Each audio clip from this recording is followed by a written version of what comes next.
Check करिए बेटा, good morning, sorry good afternoon. Check करिए, आवाज आ रही है?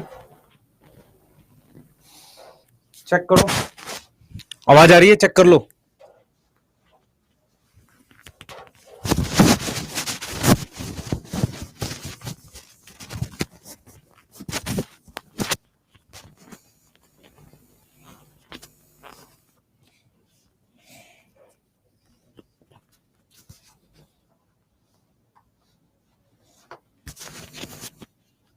चेक करो बेटा, आवाज आ रही है क्या?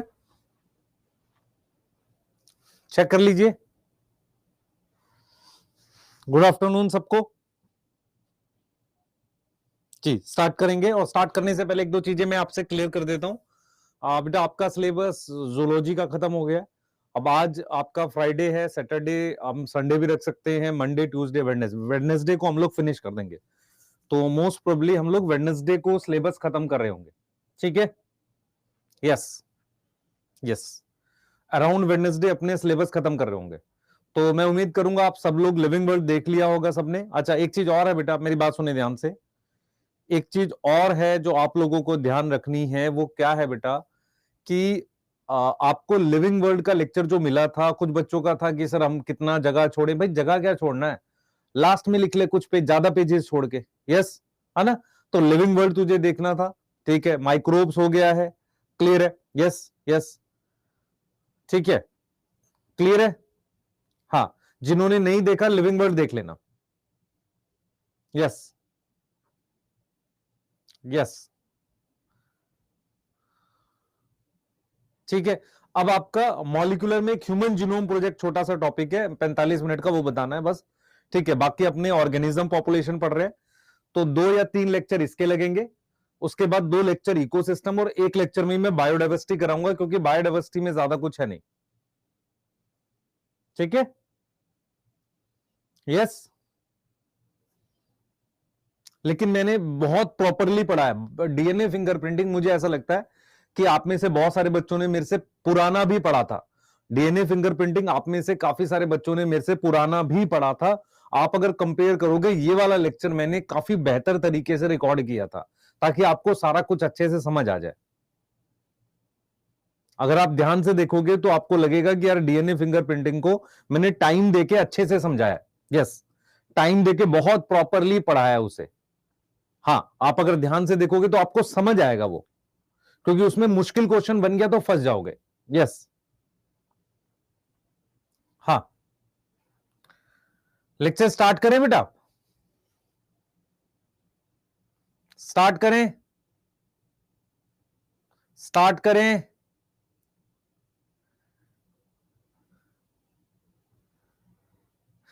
एनबीटीएस अगले संडे से स्टार्ट हो रहा है ना? ये सॉरी, एआईटीएस स्टार्ट करें।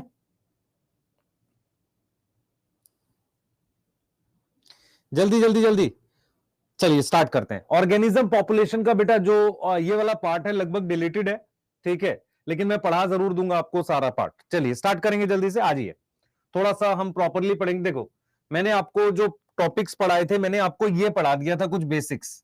आज मैं आपको एबायोटिक फैक्टर पढ़ा रहा हूं, इसके इफेक्ट पढ़ा रहा हूं, और ये चीजें पढ़ा पाऊंगा तो करा दूंगा।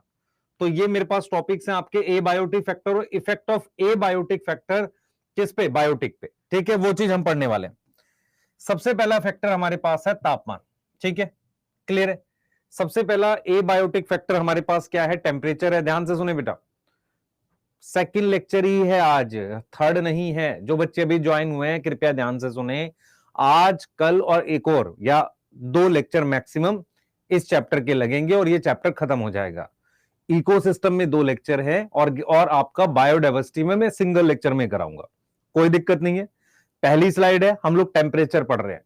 ये वाला टॉपिक शायद डिलीटेड है, शायद डिलीटेड है, पर मैं क्यों करा रहा हूं? क्योंकि मेरा ये मानना है, मैं बार बार बोल रहा हूं, एनटीए के साथ रिस्क मत लो। जिन चैप्टर्स के स्टार्टिंग का पार्ट डिलीटेड है और ऐसा रिलेटेड है, वो उसको कर लो, ज्यादा दिक्कत नहीं है।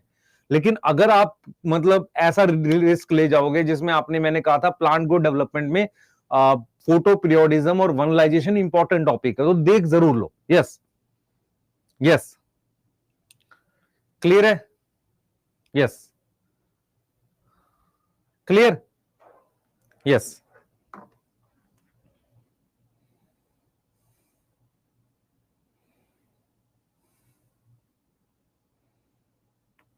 ठीक है, चलें आगे, चलें स्टार्ट करें। चलिए स्टार्ट करते हैं। सबसे पहले बेटा टेम्परेचर, अगर क्वेश्चन आता है आपको कि चारों फैक्टर में सबसे ज्यादा इंपॉर्टेंट क्या है, तो ये मोस्ट इकोलॉजिकली रेलेवेंट फैक्टर है। सबसे ज्यादा रेलेवेंट फैक्टर मेरे पास क्या होता है? टेम्परेचर होता है ना। कैसे वेरी करता है मैं बता देता हूं। टेम्परेचर आपका वेरी करता है, पहला वेरी करता है सीजनली, सीजन के हिसाब से वेरी करता है।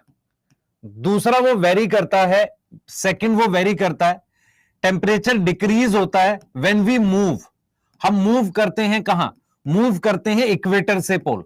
अगर हम इक्वेटर से पोल की तरफ मूव करते हैं तो टेम्परेचर हमारे पास क्या करता है? डिक्रीज करता है।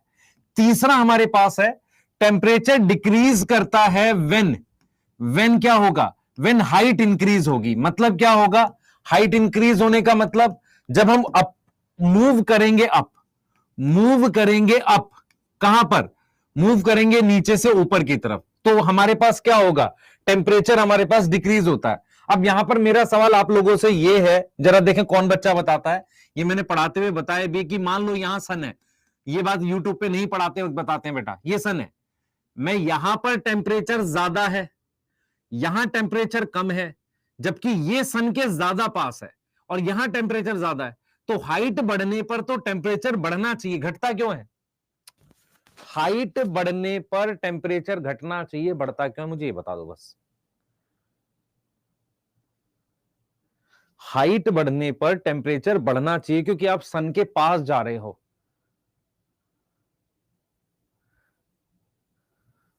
एक कह रहा है सर ड्रेस कहां? कंटाप खाबो।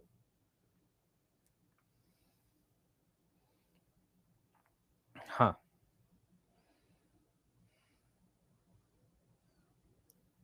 सुनो ध्यान से, सन के पास नहीं जा रहे। अरे गधा, हाइट ऊपर जा रही तो सन के पास नहीं जा रहा। रिफ्लेक्ट, सुन ध्यान से सुन। अर्थ पर जब भी हीटिंग होती है आने वाली रेडिएशन से नहीं होती, जो रेडिएशन टकरा के वापस जाती है उनसे होती है। मतलब क्या हुआ? ये जो इनकमिंग रेडिएशन है इससे हीटिंग नहीं होती, जब ऊपर जाती है उनसे होती है, टकरा के। और टकरा के कहां से जा रही है? अर्थ से। तो यहां ज्यादा टेम्परेचर होगा, फिर कम होगा, फिर कम होगा। इसका रीजन ये है, आपका रीजन क्या है बेटा?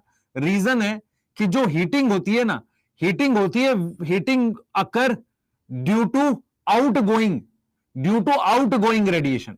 जो रेडिएशन बाहर की तरफ जा रही है रिफ्लेक्ट होके, उसकी वजह से हमारे पास क्या होती है? हीटिंग होती है। यहां तक कोई डाउट है? यहां तक कोई डाउट है? मतलब कभी आपने, अगर कभी आप ऐसी सड़क पे या ऐसी गर्मी में गए हो जहां पर रोड बहुत ज्यादा हीट होती है, तो वहां आपको लगता है कि कुछ ऐसे हिल रहा है, मिराज टाइप से कुछ दिखता है कि नहीं दिखता? क्यों? क्योंकि वहां ज्यादा हीट हो जाती है। मैं वही आपको समझा रहा हूं, अर्थ पर हीटिंग ऐसे नहीं होती, ऐसे होती है। ऐसे नहीं होती, आते वक्त नहीं होती, ऐसे होती है।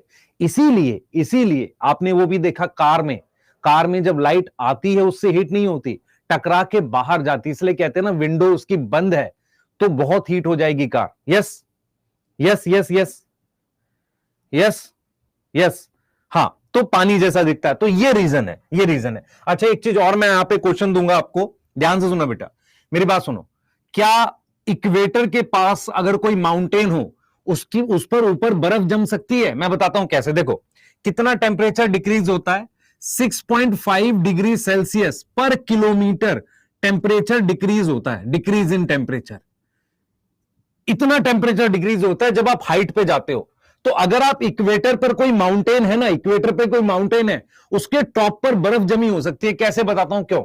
हमारा जो अर्थ है बेटा, ध्यान देंगे, हमारा जो अर्थ है, इधर ध्यान दो बेटा सारे, हमारा जो अर्थ है यहां पर, ध्यान दो बेटे, ध्यान दो, हमारा जो अर्थ है वो यहां पर है, मान लो इक्वेटर के पास है। सॉरी, अर्थ कह रहा हूं, हमारा जो कंट्री है इक्वेटर के पास है, उसी पे हिमालय है, हिमालय के ऊपर पर बर्फ जमी रहती है। क्योंकि जो टेम्परेचर डिक्रीज होता है 6.5 डिग्री पर किलोमीटर होता है। हिमालय की हाइट लगभग 8,000 मीटर है, मतलब 8 किलोमीटर है।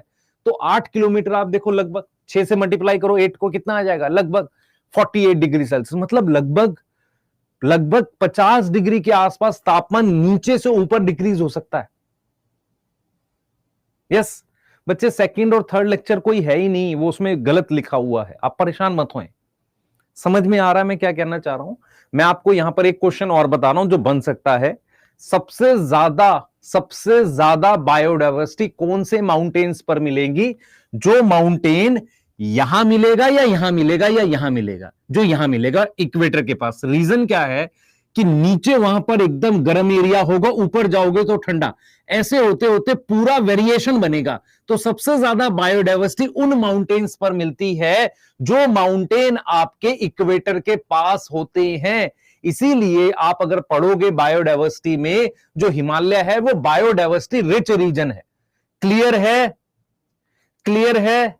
बताइए, आप में से बहुत सारे बच्चे कभी झारखंड के बारे में एक जगह सुनी होगी, वहां पर एक माउंटेन है पारसनाथ नाम से। सर्च करना, आप सर्च करना, वहां पर क्या है बेटा, नीचे एकदम तापमान जो है 40 डिग्री है, 45 डिग्री है। लगभग 2-3 किलोमीटर ऊपर जाते हैं ना, तो तापमान 15-16 डिग्री 20 डिग्री के आसपास दिखता है। गया के आसपास है, यस, झारखंड में है, यस। तो आपको फर्क दिखेगा यार, तापमान घट रहा है। यस यस यस यस, बिल्कुल, यस। हाँ, तो ये मैं आपको समझाने की कोशिश कर रहा हूं, और मैं ये चीज बोल रहा हूं आपको। हाँ, ये चीज बोल रहा हूं, गया बिहार में है, बिहार में है वो, मतलब झारखंड में पड़ जाता है पारसनाथ जो है। आज आगे चलते हैं बेटा। तो इसका मतलब क्या है, देखो, टेम्परेचर कैसे वेरी करता है? टेम्परेचर वेरी कर सकता है, वेरी करता है सब जीरो। सब जीरो किस पर होगा? इक्वेटर पर। इक्वेटर से लगभग 50 डिग्री सेल्सियस। ये कहां होता है? डेजर्ट में। बट कुछ ऐसे एरिया होते हैं, बट सम एरिया ऐसे हैं, बट सम एरिया, कौन से ऐसे एरिया हैं देख लो ध्यान से। एक है, जैसे मान लो हाइड्रोथर्मल वेंट। हाइड्रोथर्मल वेंट क्या होता है बेटा? हाइड्रोथर्मल वेंट वो जगह होती है जहां पर गर्म पानी का सोर्स कहते हैं उसे, वहां पर 100 डिग्री सेल्सियस भी हो सकता है। यस यस, ऐसा भी पॉसिबल है। तो ये कुछ एरियाज हैं जहां पर हम ये बोल सकते हैं कि टेम्परेचर जो है वो 100 डिग्री भी जा सकता है। तो ये कुछ अनयूजुअल जगह है। ये क्या है? कुछ अनयूजुअल प्लेसेस हैं। यस, मेरी बात समझ में आ रही है? तो सबसे पहले आपको यह समझना है कि टेम्परेचर सबसे ज्यादा इंपॉर्टेंट फैक्टर है। दूसरा, कैसे वेरी करता है? सीजन के हिसाब से, इक्वेटर से पोल। तीसरा, हम बोल सकते हैं हाइट के साथ वेरी करता है। फिर हम यहां पर यह कह रहे हैं कि सब जीरो का मतलब होता है माइनस में, माइनस से लेकर 50 डिग्री तक वेरी कर सकता है अगर आप देखो। लेकिन कुछ ऐसे एरिया हैं जहां पर बहुत हाई टेम्परेचर मिल जाता है, 100 डिग्री सेल्सियस। यहां पर वो बैक्टीरिया मिलता है जिसमें थर्मस एक्वेटिकस, जिसके पास क्या प्रेजेंट होता है बेटा? वो एरिया होगा, वो एरिया होगा जहां पर क्या होगा बेटा? थर्मस एक्वेटिकस, मतलब बहुत हाई टेम्परेचर के बैक्टीरिया मिलते हैं। अब क्या है बेटा, हम पढ़ते हैं इंपैक्ट ऑफ टेम्परेचर। मेरी बात सुनो, सबसे पहला इंपैक्ट है distribution of plant and animal. Distribution of plant and animal, आप में से कुछ आइडिया लग जाएगा इससे, आप समझ सकोगे जो मैं बोल रहा हूं। एनसीईआरटी कहती है कि जो स्नो लेपर्ड है, नॉट फाउंड इन केरला, वो केरला में नहीं मिलता, क्योंकि वहां टेम्परेचर ऐसा नहीं है कि वो मिल सके। Mango tree not found in, mango tree not found in Germany and Canada. मैं थोड़ा सा आपको मैप के थ्रू भी आइडिया दे दूंगा। तीसरा, tuna fish not caught beyond tropical ocean. इसका क्या मतलब है? Tropical ocean. अब मैं आपको इस क्वेश्चन को ऐसे देता हूं, देखो ये क्वेश्चन कैसे, पहले समझ लो। ये अर्थ है, ये इक्वेटर है, तो जर्मनी वगैरह और ये कंट्रीज दूर होती हैं। केरला यहां है बेटा, यहां पे इधर है, तो इक्वेटर के पास है। क्लियर है? इक्वेटर के पास है। तो मैं आपको यहां पर क्लियर कह रहा हूं बेटा, यहां पे क्लियर कह रहा हूं कि क्वेश्चन ये आ सकता है कि ट्रॉपिकल, ट्रॉपिकल का मतलब होता है गर्म। Climate require for a snow leopard, ऐसा क्वेश्चन आ सकता है। बी ट्यूना फिश, सी मैंगो ट्री, ये आ सकता है। और डी बोथ बी एंड सी। मेरी बात समझ में आ रही है? ये आ सकता है, ये आ सकता है, क्लियर है बेटा? ये आ सकता है ना? नहीं, डी आ जाएगा, डी आ जाएगा बेटा। ट्रॉपिकल क्लाइमेट का मतलब होता है थोड़ा सा गर्म क्लाइमेट, तो यहां पर मिल जाएगा ये, है ना? इस तरीके का कह रहा है, तो डिस्ट्रीब्यूशन की बात कर रहा है। दूसरा क्या होता है बेटा, आप अगर ध्यान से देखेंगे, टेम्परेचर क्या इंपैक्ट करता है? टेम्परेचर इंपैक्ट करता है क्या? Kinetics of enzyme, kinetics of enzyme. Temperature impact करता है kinetics of enzyme. Yes yes yes, ठीक है। टेम्परेचर इंपैक्ट करता है काइनेटिक्स ऑफ एंजाइम, जिससे क्या होगा? Due to which metabolism is impacted. Metabolism impact होगा, और उससे क्या होगा? फिजियोलॉजी इंपैक्ट होगी। फिजियोलॉजी क्या होगी? इंपैक्ट होगी। क्लियर है? यहां तक समझ में आ रही है? ऑर्गेनिज्म की क्या होगी? फिजियोलॉजी इंपैक्ट होगी, काम करने की एबिलिटी। क्लियर है बेटा? बच्चे, ट्रॉपिकल के बाद लिखा है climate. Tropical climate require for, किसके लिए चाहिए? स्नो लेपर्ड, ट्यूना फिश, ये सारा। यस यस, यहां ट्रॉपिकल ओशियन लिखा है। अगर जिसको नहीं पता चल रहा है बेटा, देख, राइटिंग लिखते वक्त तो तुम्हें समझ में नहीं आ रहा हो, लेकिन जब मैं बोल रहा हूं वो तो समझ में आता होगा। तो ये वो दो पॉइंट्स हैं जो आपको ध्यान रखने हैं कि टेम्परेचर से क्या फर्क पड़ता है। उसके अलावा देख बेटा, उसके देख, हमने क्लियरली बोला है, सबसे पहला इंपैक्ट पड़ता है डिस्ट्रीब्यूशन, और दूसरा पड़ता है काइनेटिक्स। ये दो इंपैक्ट हैं आपके पास। क्लियर है? अब हम बात करते हैं बेटा टाइप ऑफ ऑर्गेनिज्म को लेके। एक ऑर्गेनिज्म होता है और स्टेनोथर्मल, जो टॉलरेट कर सकता है narrow range of temperature. Tolerate narrow range of temperature. Range of temperature मतलब क्या हुआ? वो पतली रेंज पर मिलेंगे, कम रेंज पर मिलेंगे। यूरीथर्मल जो होते हैं ये टॉलरेट करते हैं wide range, tolerate wide range of temperature. मैं आपसे पूछना चाह रहा हूं कि मैमल किस में आएगा? मैमल किस में आएगा? यूरीथर्मल में, स्टेनोथर्मल में? अच्छा, नोट करने दो पहले क्वेश्चन, तो टॉपिक तो पूरा कर ले यार। नोट करने दूंगा, टॉपिक तो पूरा कर ले। मैमल किस में आएगा? ह्यूमन किस में आएगा? यूरी में, स्टेनो में? यूरी में आएंगे बेटा। हम लोग तो wide range of temperature tolerate कर सकते हैं ना। यस यस यस यस, बोल बेटा, हम लोग वाइड रेंज ऑफ टेम्परेचर कर सकते हैं ना टॉलरेट, है ना? ठीक है। अच्छा, अगर मैं आपको कहूं स्टेटमेंट 1, व्हेन टेम्परेचर चेंज ज्यादा प्रॉब्लम, मोर प्रॉब्लम किसको होगी? यूरी को। More problem to eurythermal than stenothermal. बताओ जरा, किसको ज्यादा प्रॉब्लम होगी? जैसे मान लो स्टेनोथर्मल क्या है कि जो सिर्फ 5 से 10 डिग्री टेम्परेचर पे मिल रहा है कोई ऑर्गेनिज्म, ठीक है, या 20 से 25 पे मिल रहा है। यह स्टेटमेंट ठीक है, गलत है? और ज्योग्राफिकल डिस्ट्रीब्यूशन ज्यादा अर्थ पर कहां होगा? Geographical distribution is more for eurythermal. कौन सी स्टेटमेंट ठीक है ये बताओ बस, कौन सी स्टेटमेंट ठीक है? पहले वाला रॉन्ग है। टेम्परेचर चेंज से ज्यादा प्रॉब्लम इसको होती है, और ज्योग्राफिकल डिस्ट्रीब्यूशन मतलब अर्थ पर ज्यादा जगह कौन से मिलते हैं? Yuri, steno.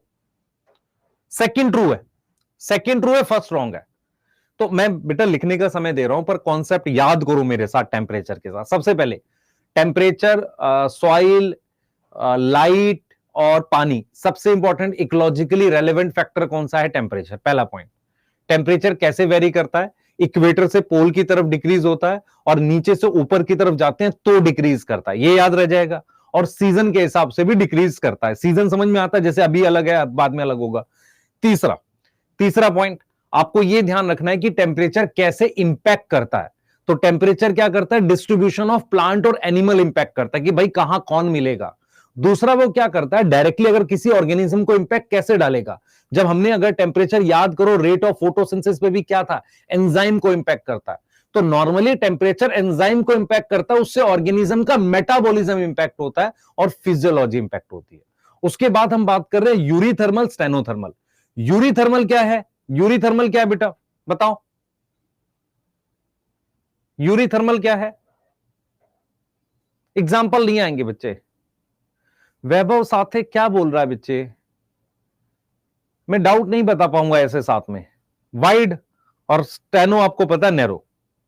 यस यस, हाँ। थर्मस एक्वेटिकस क्या होगा? Yuri steno. थर्मस एक्वेटिकस क्या होगा? यूरी होगा, स्टेनो होगा। सर स्टेनो होना चाहिए, हाई टेम्परेचर में मिलता है। नोट कर लो बेटा, नोट करो जल्दी से, जल्दी से नोट करो। स्टेनो होना चाहिए।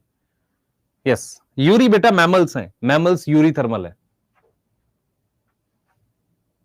बच्चे हाइट की वेरिएशन में ये कह रहा हूं कि जैसे अपने ऊंचाई पर जाते हैं टेम्परेचर घटता है, और वो इसलिए घटता है क्योंकि जब सनलाइट आती है ना, इससे हीटिंग नहीं होती। जब लाइट वापसी जाती है ये हीट करती है। तो जब ये हीट कर रही है तो सोर्स यहां हो गया, तो यहां ज्यादा हीट होगी, फिर कम होगी, फिर कम होगी। हम ये कह रहे हैं। यस यस,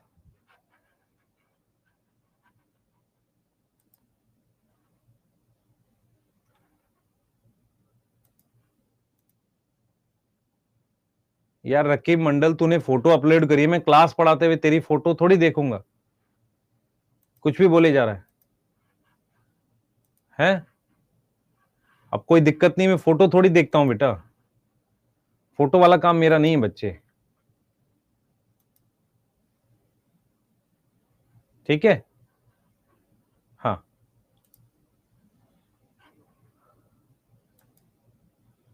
ठीक है। यस, साइड हो रहे, लिख लो जल्दी से।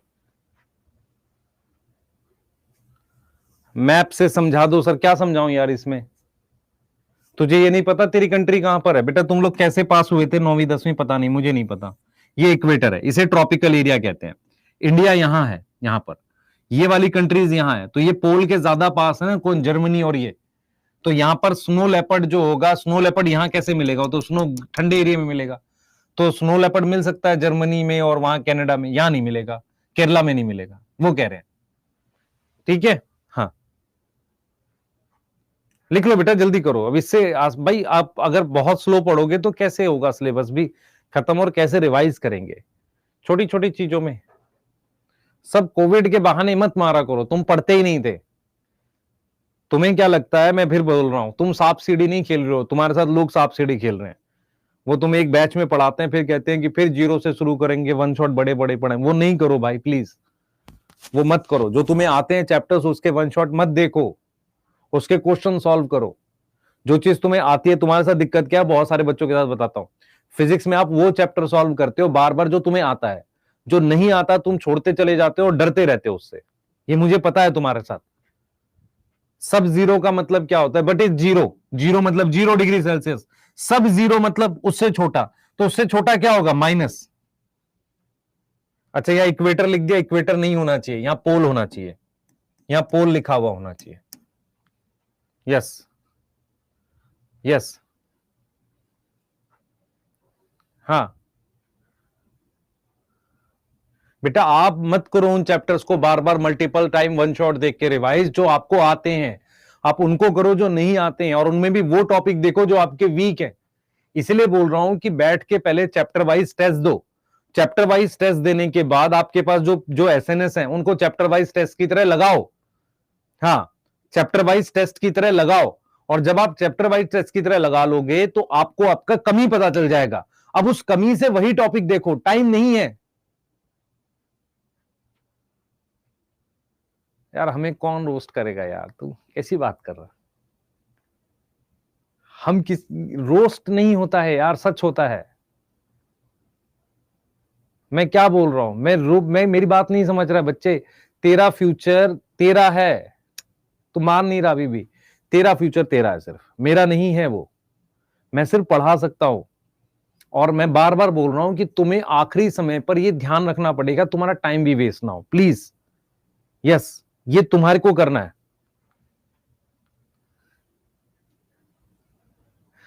हाँ, ये तुझे अपने लिए करना है, मेरे लिए थोड़ी कर रहा है यार। तू समझ क्यों नहीं रहा? तू अपने लिए कर। यस, तू अपने लिए करना बेटा। मान ले तेरे 650 आ जाते हैं, तू मैसेज करता है कि सर मैं फीस नहीं दे सकता, मुझे मैसेज करे। मैं भी नहीं दे सकता तेरी फीस, तुझे खुद से अरेंज करना पड़ेगा बेटा। सच बात बता रहा हूं तुझे मैं।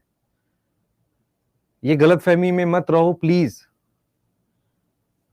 और तुम डॉक्टर बन के वो फीस वापसी देना, लोन से पढ़ रहे होगे, ये सच है यार। ये क्यों नहीं मानता इसे? मैं कहां से दूंगा तेरी फीस भाई? तुम समझो, अगर तुम्हें क्वेश्चन प्रैक्टिस करनी है, एसएनएस है तुम्हारे पास। तुम्हारे पास अभी जो भी चैप्टर्स हो रखे हैं उनकी डीपीपीज हैं, सॉल्व करो ना। यस। नहीं कह रहे सर मुझे फीस दे दो, प्राइवेट एमबीबीएस कर लूंगा। कंटाप खाबो। स्कॉलरशिप बेटा कैसे मिलेगा, कहां से मिलेगा? कुछ ही बच्चों को कोई कर सकता है ना।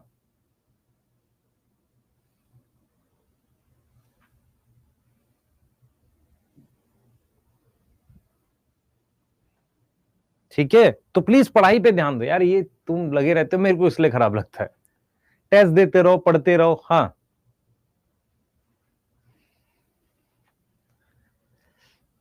और सारे टीचर अच्छा पढ़ाते हैं अपनी जगह। मुझे एक चीज बता, कौन सा टीचर क्लास में मेहनत नहीं करता? सारे करते हैं। हम कब मना कर रहे हैं? हम सिर्फ आपसे ये कह रहे हैं कि आपको अपने हिसाब से पढ़ना है। आप सारे क्या सेम लेवल पर हो? नहीं सर, सारे सेम लेवल पे नहीं है। कुछ का सिलेबस खत्म हो गया, कुछ का पेंडिंग है, कुछ का कुछ टॉपिक में वीकनेस है। तो जिनकी आपकी जिस टॉपिक में वीकनेस है उसको पूरा करो पहले, और फिर उसके बाद टेस्ट दो।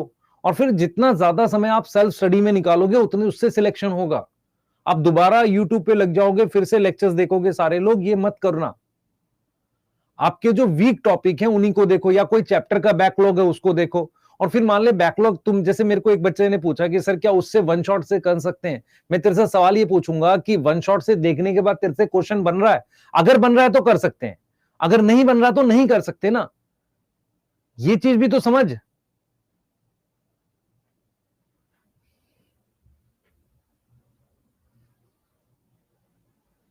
समझ आ रही है नहीं आ रही? तुझे अपने हिसाब से करना है।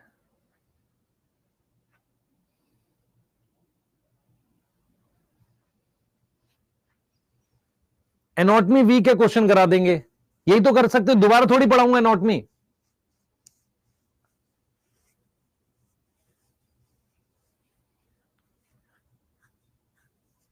मैं थोड़ा जल्दी कराता हूं क्योंकि एक भाई तुम अपनी चतुराई मत लगा यहां पर, मैं बार बार बोल रहा हूं।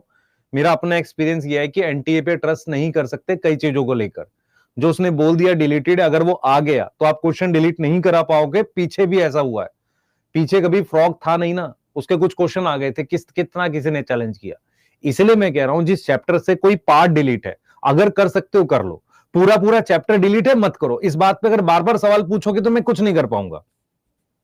यस। हाँ,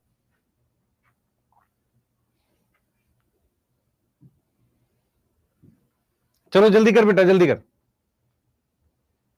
जल्दी कर, फास्ट कर, मैं जल्दी से करा रहा हूं। हाँ,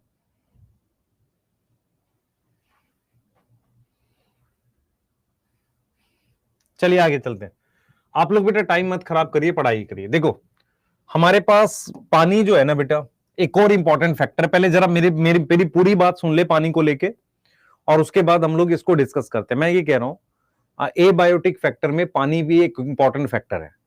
पानी क्या करता है बेटा? पानी की वजह से प्लांट की प्रोडक्टिविटी होती है। प्रोडक्टिविटी मतलब प्लांट में फोटोसिंथेसिस होती है, पहला पॉइंट है। पानी इतना ज्यादा इंपॉर्टेंट है कि डेजर्ट के अंदर बिना स्पेशल अडेप्टेशन के प्लांट नहीं मिलता। तो इस बात को ऐसे समझ कि बहुत सारे हैबिटाट में पानी इतना ज्यादा इंपॉर्टेंट है कि बिना एडेप्टेशन के वहां क्या नहीं मिलता, वहां प्लांट मिल ही नहीं सकता। फॉर एग्जाम्पल, हमारे पास कैक्टस में स्पाइंस होते हैं, फोटोसिंथेटिक स्टेम होती है, कैम प्लांट्स होते हैं, ये सारी अडेप्टेशन मिलती है तब डेजर्ट में प्लांट मिल सकता है। तो पानी बहुत इंपॉर्टेंट फैक्टर है। अब क्या है कि लैंड पर, जमीन पर अमाउंट ऑफ वाटर इंपॉर्टेंट है, लेकिन जब हम पानी में जाते हैं तो पानी के अंदर अमाउंट ऑफ वाटर तो इंपॉर्टेंट होगा ही नहीं ना, वहां तो काफी सारा पानी है, पहले समझ ले पूरा फिर मैं लिखूंगा। वहां तो काफी सारा पानी है, तो वहां पर इंपॉर्टेंट हो जाता है क्वालिटी ऑफ वाटर। एक गंदी लेक, एक खराब लेक, क्या उसमें लाइफ हो सकती है? नहीं हो सकती। गंदी और खराब लेक का क्या मतलब होता है बेटा? ऐसी लेक जिसमें ऑक्सीजन नहीं है, जिसमें मेरे पास डिजोल्व न्यूट्रिएंट्स नहीं है, मेरे पास हो सकता है कोई पॉल्यूटेंट ज्यादा हो। तो हम ये यहां पर ये बात कर रहे हैं कि लैंड पर पानी का अमाउंट इंपॉर्टेंट है। लैंड पर यह जरूरी है कि पानी डिसाइड करता है प्राइमरी प्रोडक्शन। क्या क्या कहता है, क्या डिसाइड करता है? Primary production.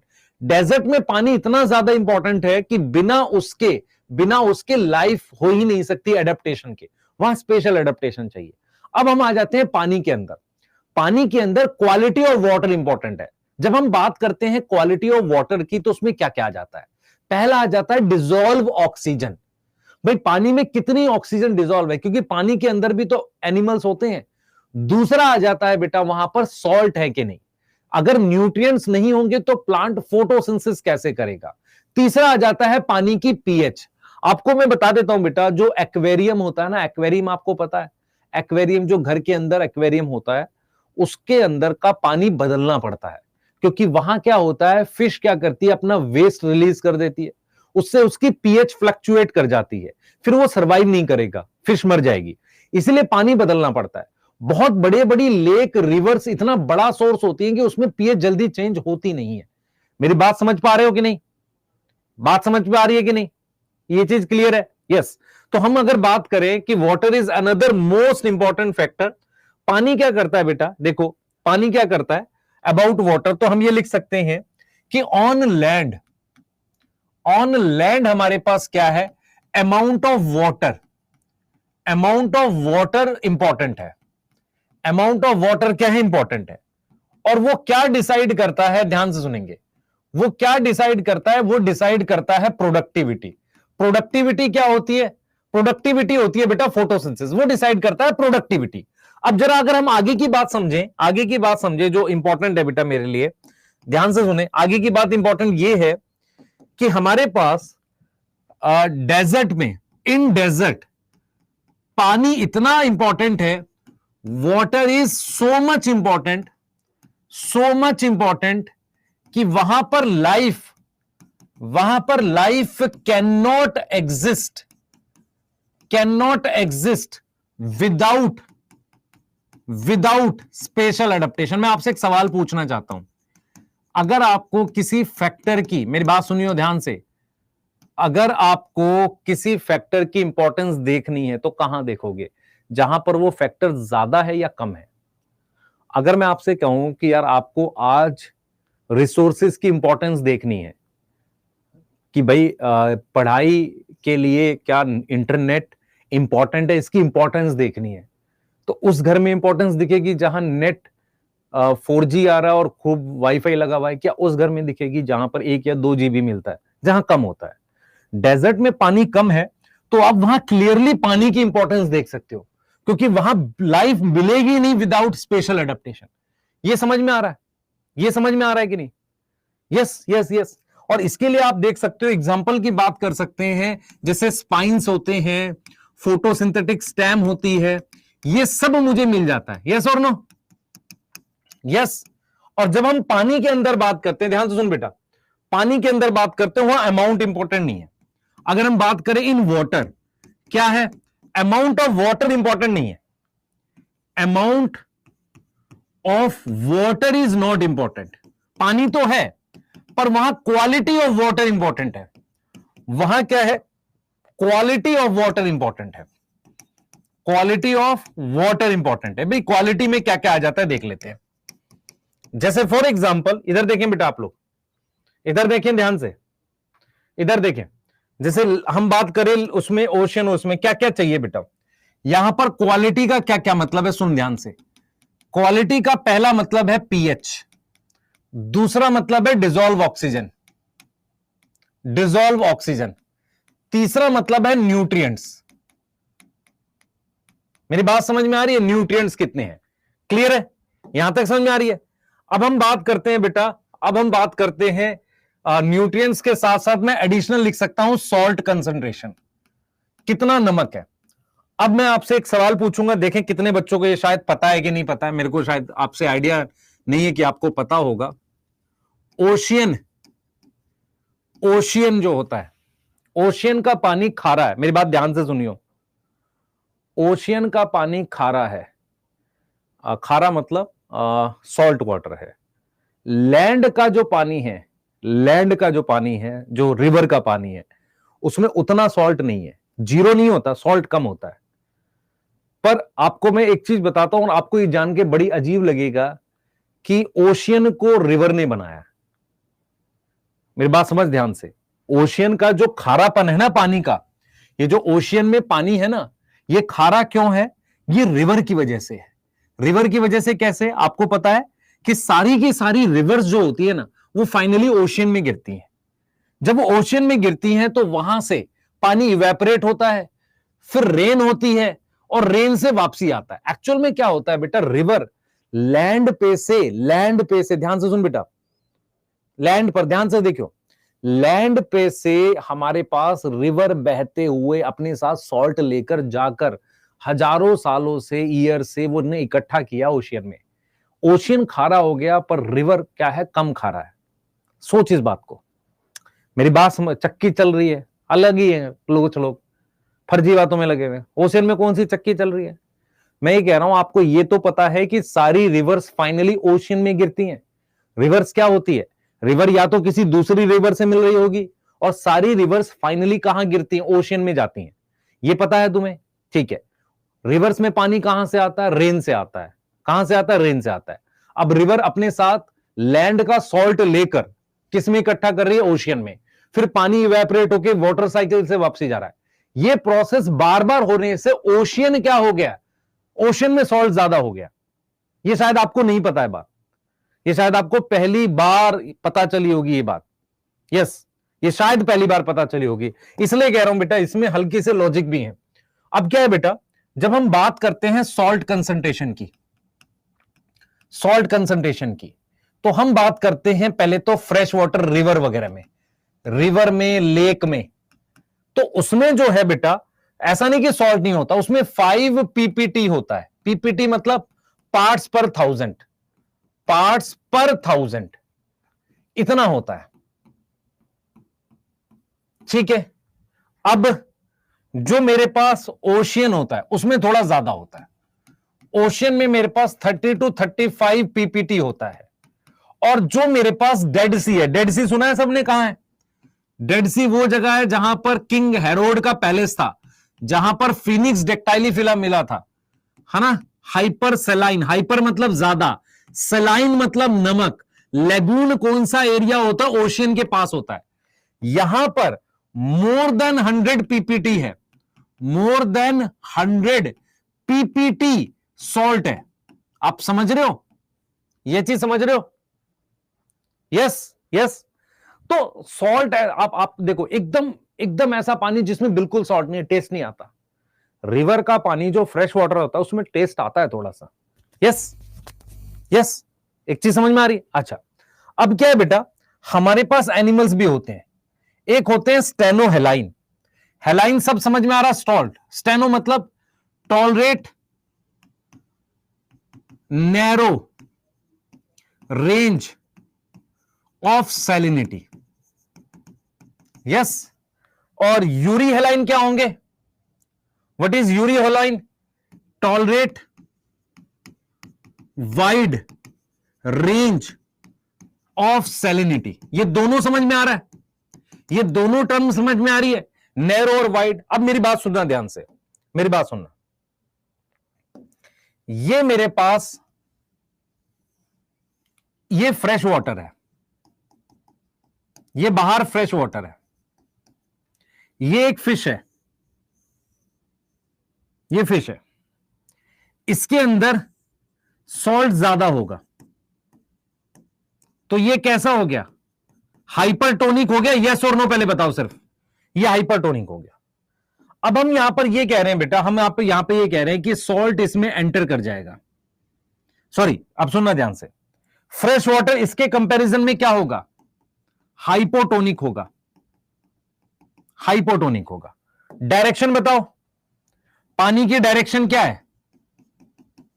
डायरेक्शन पानी की क्या है बताओ जल्दी से, डायरेक्शन पानी की क्या है? एंटर करेगा फिश में, एंटर इनटू फिश, पानी हमेशा हाइपोटोनिक से हाइपर की तरफ जाता है, ठीक है। फिश को क्या करना चाहिए, फिश को कैसे अडेप्ट करना चाहिए? सबसे पहले पानी उसके अंदर जा रहा है तो ड्रिंक लेस वाटर, यूरिन कैसा होना चाहिए? डाइल्यूट, डाइल्यूट यूरिन के लिए उसको क्या करना चाहिए? अमोनिया रिलीज करना चाहिए। यह लॉजिक क्लियर है तुम्हें? यह अमोनोटैलिक होनी चाहिए भाई, ये अमोनोटैलिक होनी चाहिए नहीं होनी चाहिए, बता मेरी बात, यस और नो, यस और नो? आपको समझ में आ रहा है मैं क्या बताने की कोशिश कर रहा हूं?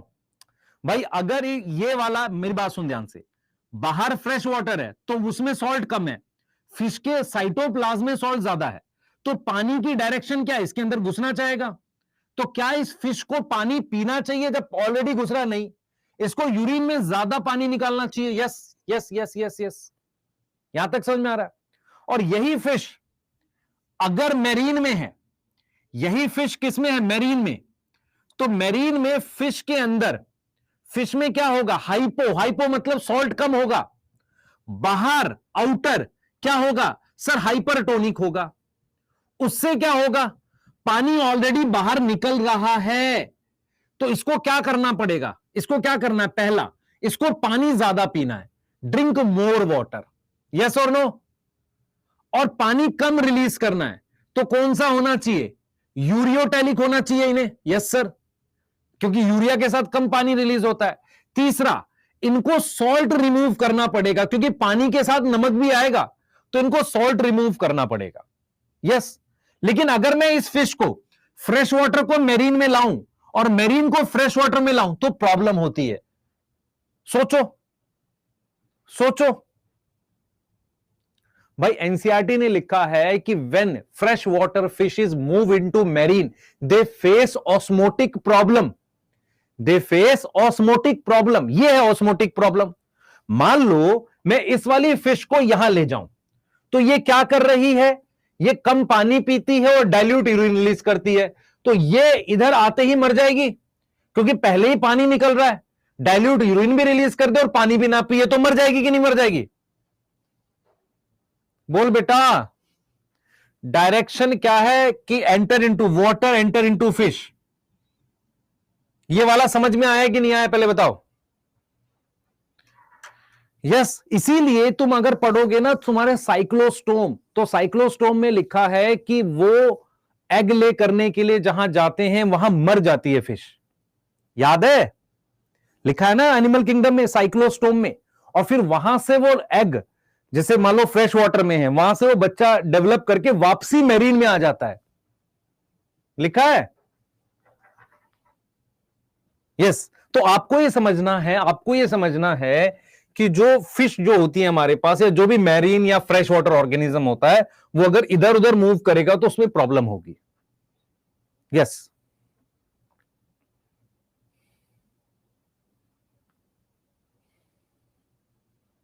अब सोचो, तुम सोचो, मैं सिंपल सोचता हूं, मैं फ्रेश वाटर में हूं, मैं फ्रेश वाटर में हूं, तो मेरी बॉडी में ज्यादा सॉल्ट है, तो पानी बॉडी में एंटर करने लगेगा, तो क्या करना है? बॉडी से पानी बाहर फेंकना। क्या तरीका है? डाइल्यूट यूरिन और पानी नहीं पीना। अगर मैरीन में हूं तो पानी निकल रहा है, तो क्या करना है? क्या करना है? बॉडी में पानी रिटेन करना है। कैसे करोगे? कैसे करोगे बताओ? पानी ज्यादा पीना है और यूरिन कैसा रखना है? कंसंट्रेटेड। तो किस केस में यूरिन कंसंट्रेटेड होगा? अमोनिया या यूरिया? या यूरिया। सोचो, खुद सोचो ना, ये रटना थोड़ी है यार, ये तो समझना है भाई।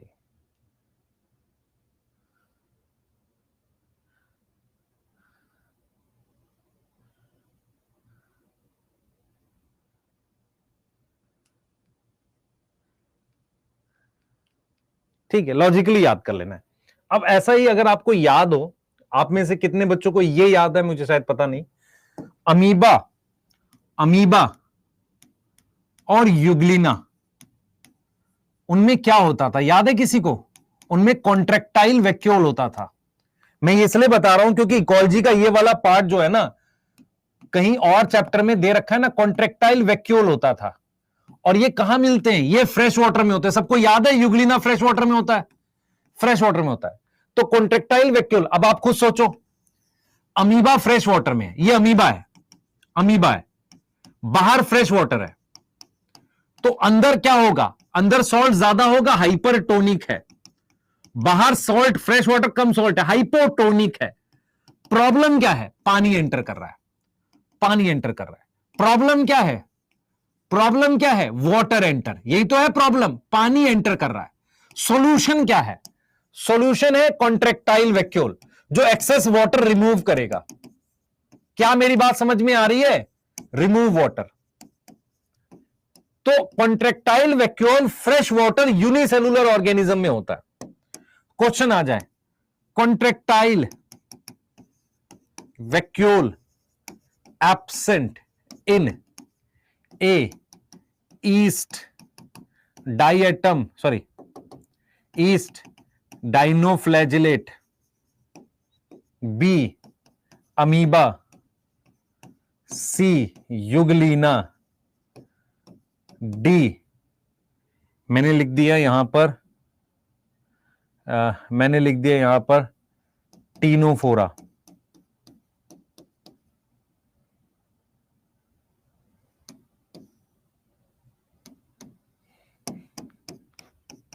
यहां मैंने टीनोफोरा लिख दिया, यहां मैंने लिख दिया ऑल। अब इधर देख बेटा, अमीबा क्या है? फ्रेश वाटर है।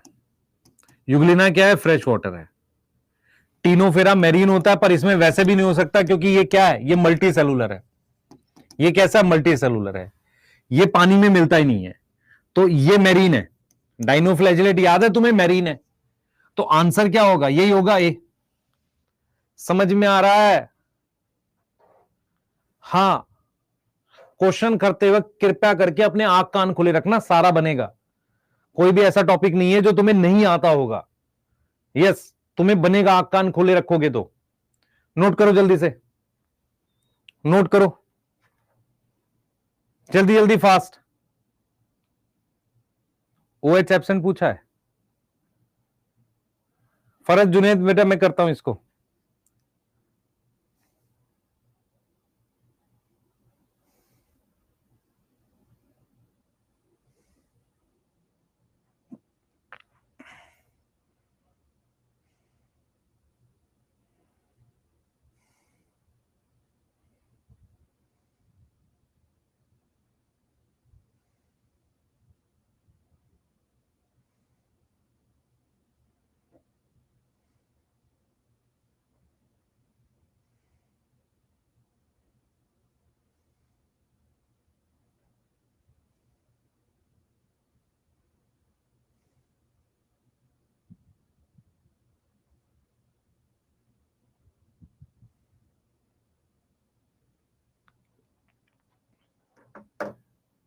ठीक है, क्लियर है। नोट कर लो इसको, मैं तीनों स्लाइड दिखा रहा हूं, मैं फिर लाइट पे आ रहा हूं, फिर मैं लाइट पे आ रहा हूं। जल्दी करो बेटा, हाँ जल्दी करो।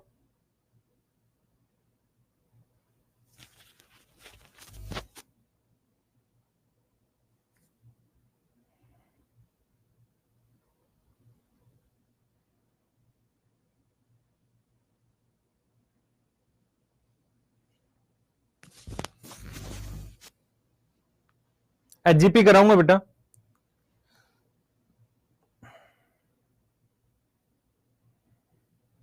लिख लिया? ये अगला लिख लो जल्दी।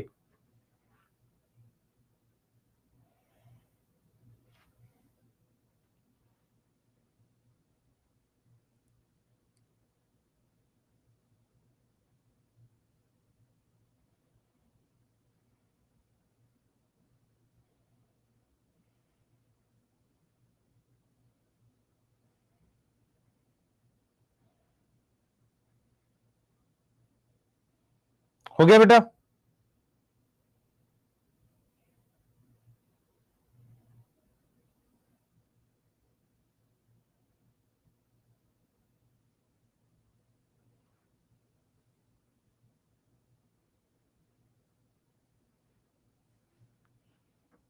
ठीक है। अमाउंट बेटा पानी में इंपॉर्टेंट नहीं है, बोल तो रहा हूं यार, पानी में पानी, भाई पानी के अंदर जो रह रहा है वहां पानी है तो चारों तरफ, ठीक है बेटा। ऑपरेटर जो है वो एक रीजन होता है किस पे, प्रमोटर पे। यस यस बच्चे प्लीज आप लोग अपनी पढ़ाई पे ध्यान दीजिए। मैं कुछ ना कुछ ऐसा जरूर कर दूंगा आपके लिए। क्या ये करना है आपने दिन में, इसके इतने क्वेश्चन आएंगे, 100 क्वेश्चन मान लो बायो के आ रहे हैं, मैम डी सर मिलके, उतना ही करना है। वो चैप्टर रिवाइज करना है, 2-3 घंटे में कर लिया, उसके बाद आपको वो चैप्टर आना चाहिए। वन शॉट जरूरत हो तो देखना, नहीं होगी तो प्लीज व्यूज मत बढ़ाना हमारे आके, है ना। यस है ना, डेली का एक शेड्यूल करके यार ये बनाना है आपने बस।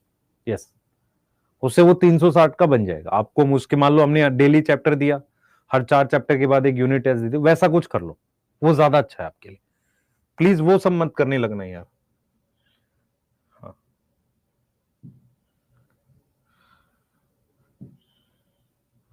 क्योंकि मैं अभी पर्सनल एक्सपीरियंस भी इस चीज को लेके बोल रहा हूं। क्या हुआ था अभी कुछ दिन पहले, हाँ मैं वही कह रहा हूं ना, खुद से करो और अच्छे क्वेश्चन करो। मान लो मैं वर्कशीट दे दूं, 20 वर्कशीट के question fill in the blanks के, वो ऑटोमेटिकली डाटा है, और उसको भी अगर हम बना देना कि ऐसा डाटा ट्रू फॉल्स करके, तो आपको अपने आप आ जाएगा। यस और फिर दूसरा बेटा, दूसरा दूसरा दूसरा आपको क्या करना है, मैं बार बार बोल रहा हूं, कॉन्फिडेंस डेवलप करना है ना। जैसे मैं आपको एक एक्सपीरियंस बताता हूँ। एक मेरी घर में बच्ची है, वो 10th क्लास में भी है, तो मैं उसको देख रहा था, वो उसने सुबह से शाम तक बैठ के अपना मस्त बायो का लेक्चर देखा, एक चैप्टर पूरा देख डाला उसने, कई काफी देर बैठ के यूट्यूब से। मैंने उससे पूछा कुछ याद हुआ क्या, नहीं समझ आ गया। पॉइंट वो नहीं है, अब हमें एग्जाम देना है, तो समझ तो हमें आ ही रखा है कहीं ना कहीं, हमें उसको अब अप्लाई करना है। यस यस अगर क्वेश्चन प्रैक्टिस है तो कर सकते हो, मान लो यूट्यूब पे कुछ आपको क्वेश्चन प्रैक्टिस है करो, पर जो चैप्टर आते हैं जबरदस्ती मत करो उन्हें। हाँ ये कर सकते हैं, डेली रिवीजन ये करना है आपने, और उसको फिर क्वेश्चन करो प्रैक्टिस, है ना। यस और मैंने उसको बच्चे को बोला कि भाई नहीं ठीक नहीं हुआ, मैंने कहा सबको छोड़, सिर्फ सेल्फ स्टडी कर, वीक टॉपिक मेरे से डिस्कस कर, सिर्फ आगे अपना पेपर लिख, बस ऐसे करना है। आ जाओ, इंपॉर्टेंट फॉर ऑटोट्रॉफ, ध्यान से सुनेंगे बेटा, ध्यान से सुनेंगे जो मैं आपको बताने वाला हूं,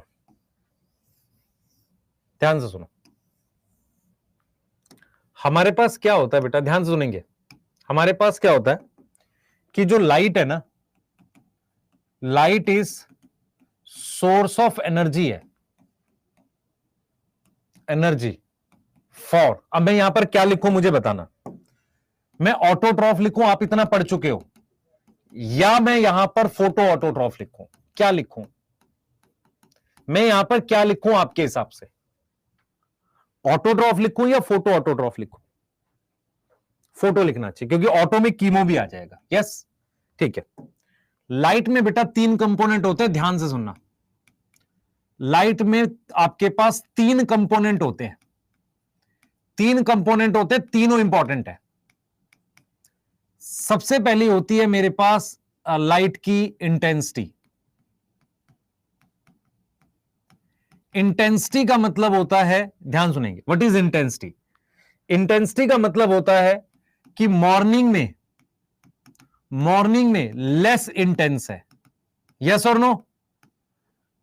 आफ्टरनून में लाइट कैसी होती है, ज्यादा इंटेंस होती है, ज्यादा इंटेंस का मतलब तेज धूप होती है।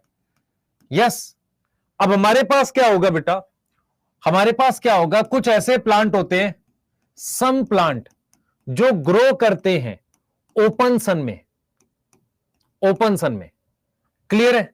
यस और कुछ ऐसे प्लांट होते हैं, सम प्लांट जो एडप्ट होते हैं, एडप्ट इन लो लाइट इंटेंसिटी, इनको आप रूम के अंदर भी ग्रो कर सकते हो, इंटेंसिटी, इनको शेड प्लांट कहते हैं, इनको अपने क्या नाम देते हैं, शेड प्लांट, शेड समझ में आता है, छाया में ग्रो करते हैं, और इनको अपने क्या नाम देते हैं, सन प्लांट देते हैं। जैसे मैं आपको कहूं गेहूं का पौधा सन प्लांट है कि नहीं है, ये कैसे कैसे पता चलेगा? ये कैसे पता चलेगा कि जब आप क्या करो, दो गेहूं के पौधे, दो वीट के प्लांट आप ओपन सन में उगाओ, दो उगाओ शेड में, तो अगर शेड में होगा तो धीरे ग्रो करेगा, ओपन सन में तेज ग्रो करेगा। मेरी बात समझ में आ रही है? तो पता चलेगा। लेकिन शेड और सन में अगर सेम रेट से ग्रो करे तो वो शेड प्लांट है। जैसे पुदीना, मिंट प्लांट, वो शेड प्लांट है। Yes yes. तो ये हो गई इंटेंसिटी।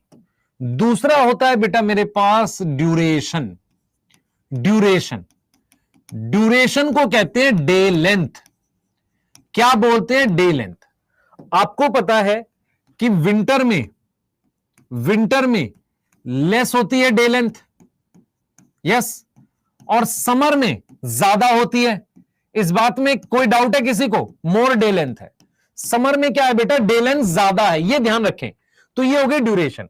अब यहां पर एक इंपॉर्टेंट बात आपको ध्यान रखनी है बेटा कि डे लेंथ क्या, डे लेंथ से एक तो फोटोसिंथेसिस कंट्रोल होती है। डे लेंथ से क्या होता है? एक तो फोटोसिंथेसिस कंट्रोल होती है, ठीक है सर, फोटोसिंथेसिस क्या होगी? होगी। दूसरा उससे क्या होता है? फ्लारिंग होती है। आपको पता है डे लेंथ से क्या होती है? फ्लारिंग, जिसको हम कहते हैं photo periodic response. Yes, flowering control होती है। तीसरा पैरामीटर होता है मेरे पास वेवलेंथ। तीसरा पैरामीटर होता है वेवलेंथ। वेवलेंथ, जैसे मैं अगर आपसे कहूं कि जो विजिबल स्पेक्ट्रम है उसमें भी कौन सा 400 से 700 नैनोमीटर, वो इंपॉर्टेंट है फोटोसिंथेसिस के लिए, इंपॉर्टेंट फॉर फोटोसिंथेसिस। कौन सा हमारे पास प्रॉब्लम करता है? अल्ट्रावायलेट। यूवी जो है वो क्या करेगा? डिक्रीज करता है प्लांट ग्रोथ को। प्लांट ग्रोथ को कैसे डिक्रीज करता है? नुकसान पहुंचाता है। उसके अलावा बेटा हमारे पास क्या होगा? इन ओशियन अगर हम बात करते हैं डीप सी में, वहां पर red algae different wavelength absorb करती है। ये तीन पैरामीटर समझ में आ रहे हैं कि नहीं? मुझे बताओ, ये तीन पैरामीटर समझ में आ रहे हैं? सबसे पहला इंटेंसिटी, दोपहर में और मॉर्निंग में फर्क होता है बेटा। ड्यूरेशन, डे लेंथ, सीजन के हिसाब से फर्क होता है। दूसरा, उससे फोटोसिंथेसिस होती है। दूसरा, फ्लारिंग इंपैक्ट होती है। तीसरा हमने बोला है वेवलेंथ। वेवलेंथ में हमारे पास विजिबल जो होती है वो इंपॉर्टेंट होती है। इसको एक और नाम लिखते हैं, इसी को कहते हैं पार। याद करो, पार क्या है? Photosynthetically active radiation. यस और नो? इसको क्या बोल रहे हैं अपने? फोटोसिंथेटिकली एक्टिव रेडिएशन बोल रहे हैं। कोई डाउट है यहां पर? बताओ।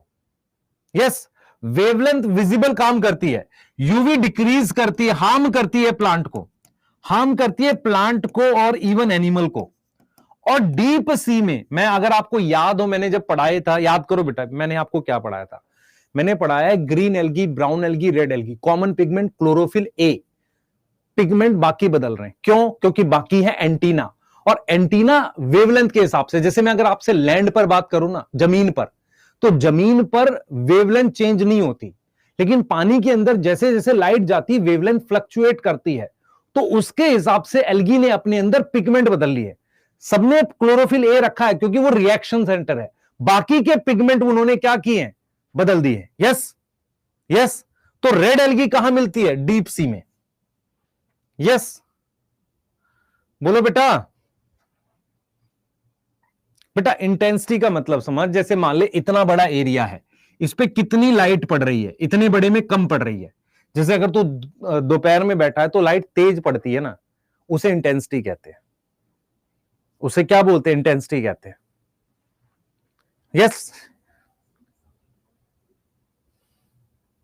बेटा, द्रोणा वन शॉट से भी आप नोट्स कर सकते हो, ये भी कर सकते हो, हल्का डिफरेंस है, ज्यादा नहीं है। मैं थोड़ा सा एक्स्ट्रा बस बैच में बता रहा हूं।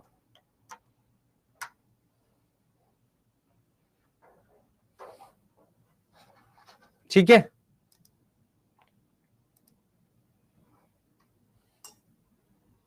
नोट कर लो जल्दी से। एनिमल पे क्या इंपैक्ट आता है देख लेते हैं एक बार।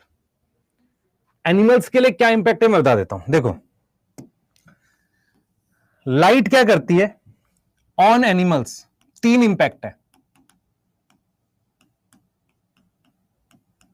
तीन इंपैक्ट है। ए माइग्रेशन। मैं आपसे एक सवाल पूछूंगा, बताना मुझे। यहां पर इक्वेटर है, यहां इंडिया है मान लो, यहां साइबेरिया है, तो साइबेरिया से एक बर्ड्स उड़ के इंडिया आते हैं। उनको कैसे पता चलता है कि अब उड़ना है? मेरी बात ध्यान से सुनियो, मेरी बात ध्यान से सुनियो। बर्ड्स को कैसे पता चलता है कि अब उड़ के जाना है? दिन की लंबाई छोटे होने लगती है। दिन की लंबाई जैसे जैसे छोटी होती है वैसे वैसे उनको फील हो जाता है कि क्या है,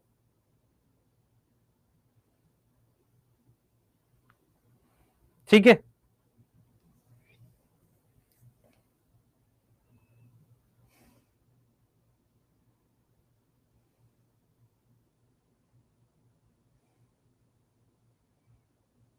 ठीक है, क्लियर है? यस। तो ये माइग्रेशन है।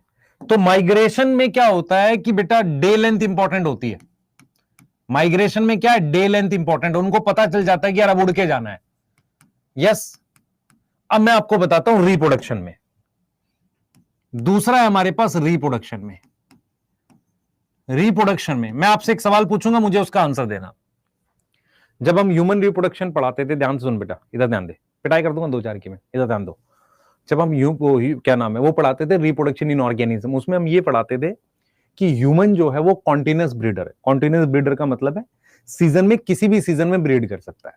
लेकिन जो बर्ड्स होते हैं वो सीजनल ब्रीडर होते हैं। कैसे? मैं बताता हूं। देखो, आपने देखा होगा कि बर्ड्स जो हैं वो घोंसला, नेस्ट तभी बनाते हैं जब मार्च आ रहा होता है। रीजन क्या है? क्योंकि उन्हें नेस्ट सोने के लिए नहीं चाहिए।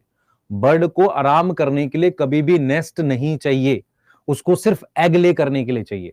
और वो एग उस समय ले करता है फरवरी मार्च में, ताकि जब उनके अंडे फूटे, जो उसमें से एग में से बच्चे निकले, तो वो उस टाइम निकले जब कंडीशन फेवरेबल हो।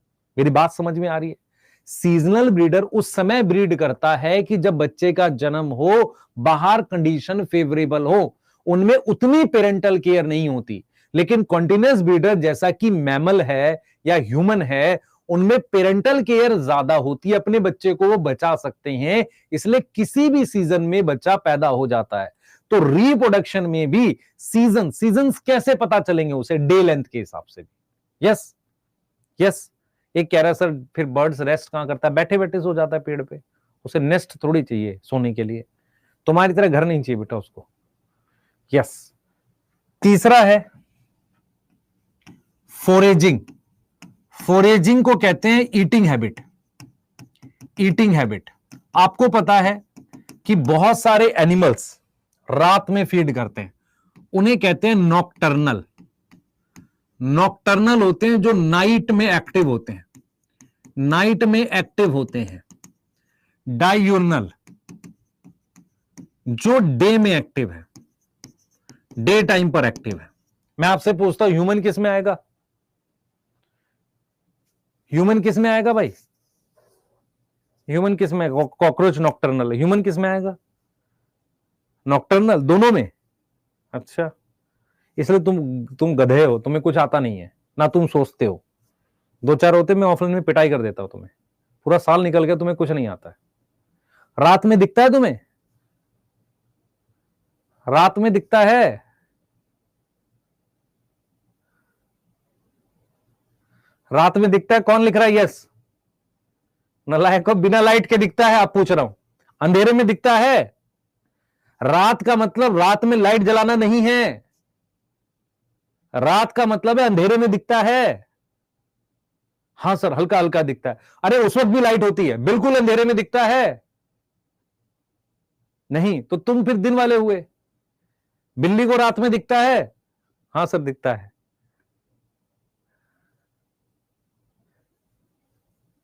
तो फिर कितने नालायक हो, तुम्हें कुछ नहीं आता।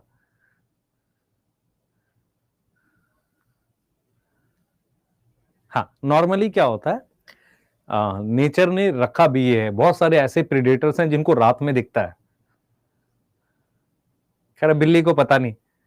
बिल्ली क्या टॉर्च लेके आती है? जो एनिमल रात में एक्टिव है टॉर्च लेके जाते हैं।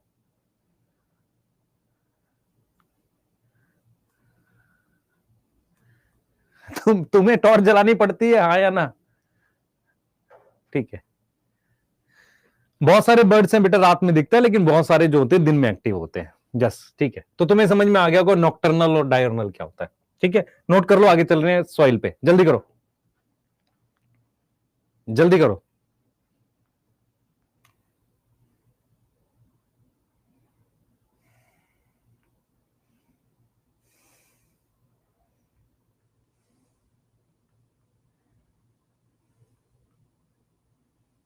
जल्दी करो बेटा।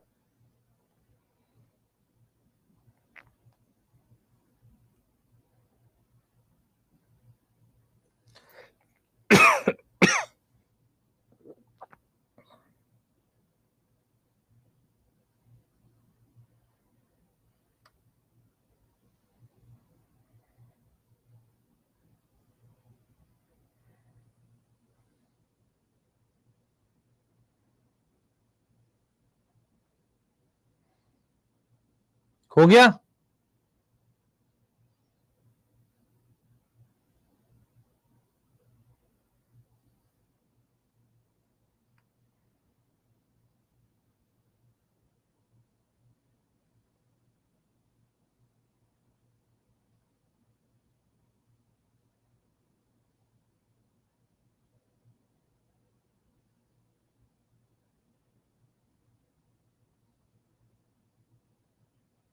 ठीक है, एक चीज जो बता रहा हूं वो ध्यान रखना भी।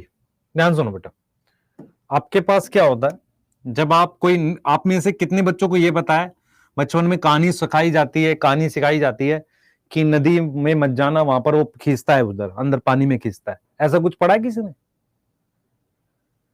हाँ, राइटिंग खराब है, मुझे कोई दिक्कत नहीं। हाँ भाई, ऐसी कोई कहानी किसी को बचपन में सिखाई जाती हो? हाँ, बुढ़वा खींचता है। नालायक, इधर देखो क्या होता है।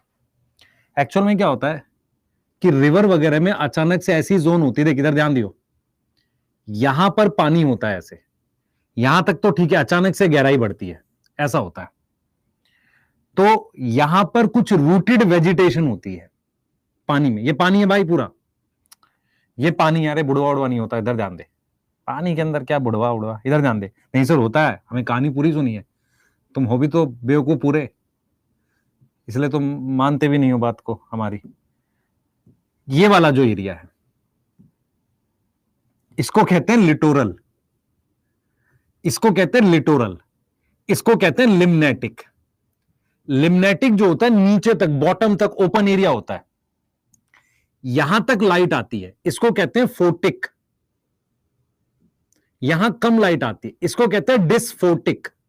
डिसफोटिक, फोटिक का मतलब है लाइट, और यहां होती है लाइट ही नहीं आती, एफोटिक। और ये जो बॉटम होता है ना, बॉटम, इस बॉटम को कहते हैं बेंथिक। बॉटम को क्या कहते हैं? Benthic.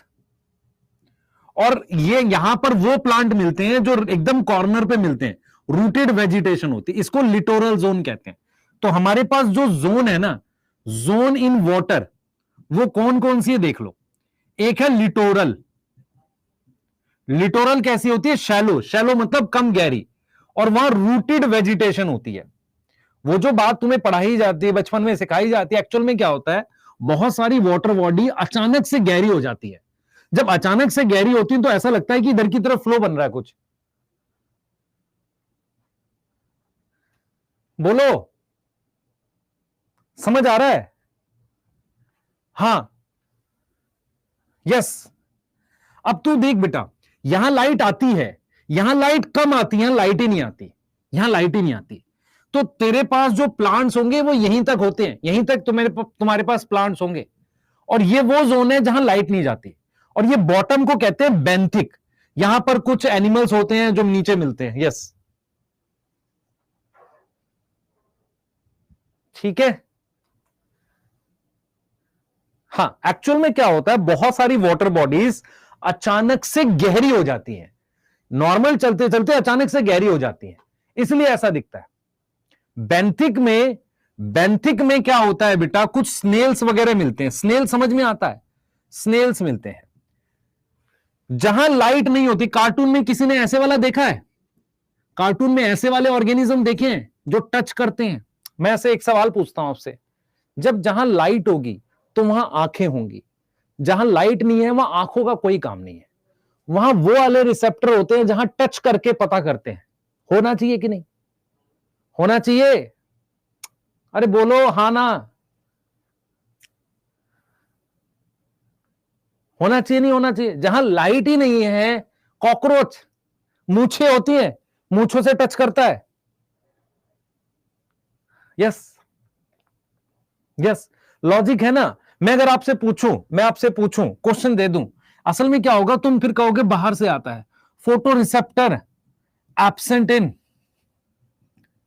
In A, littoral B, photic C, benthic D, disphotic. बता बेटा। मेरे हिसाब से बेंथिक, जहां लाइट नहीं जाएगी। सोच, लॉजिक यूज करियो। इकोलॉजी का एक दो क्वेश्चन लॉजिकल फंस जाएगा नहीं तो तेरे से। हाँ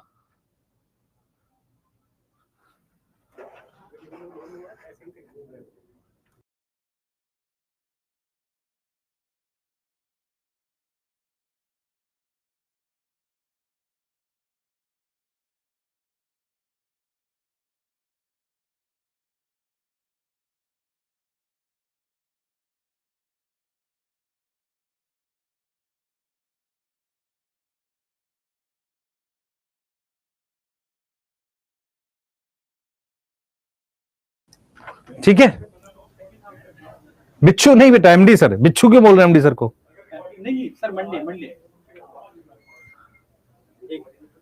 हाँ सर, बिल्कुल बिल्कुल। Okay okay. तो बेटा एमडी सर आ गए आपके।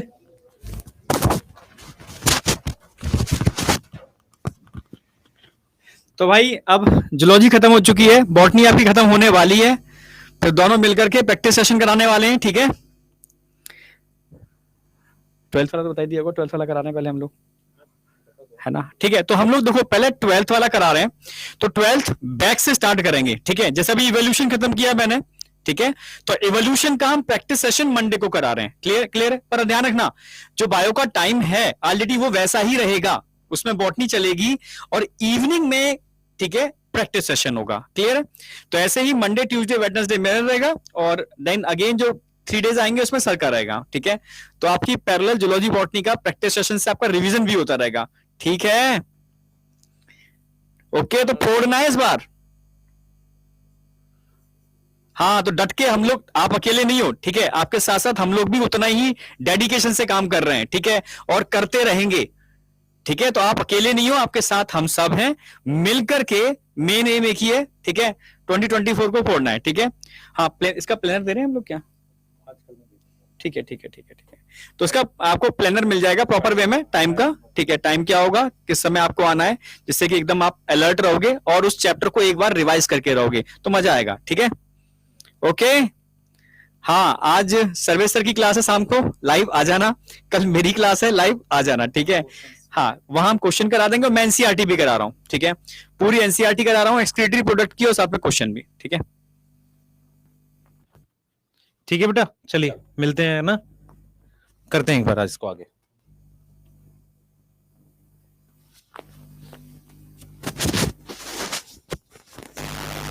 ठीक है, चलो पढ़ते हैं आगे। हाँ, अब ये लिख लो, एक बार नोट कर लो, आगे चल रहे बेटा जल्दी से। ठीक है, तुम्हारी लास्ट क्लास सर लाइव नहीं मिले थे, इसलिए सबसे बात करा दी आपकी। ठीक है, क्लियर। हम लोग सॉइल पढ़ेंगे। हाँ भाई, जल्दी करो बेटा, जल्दी करो।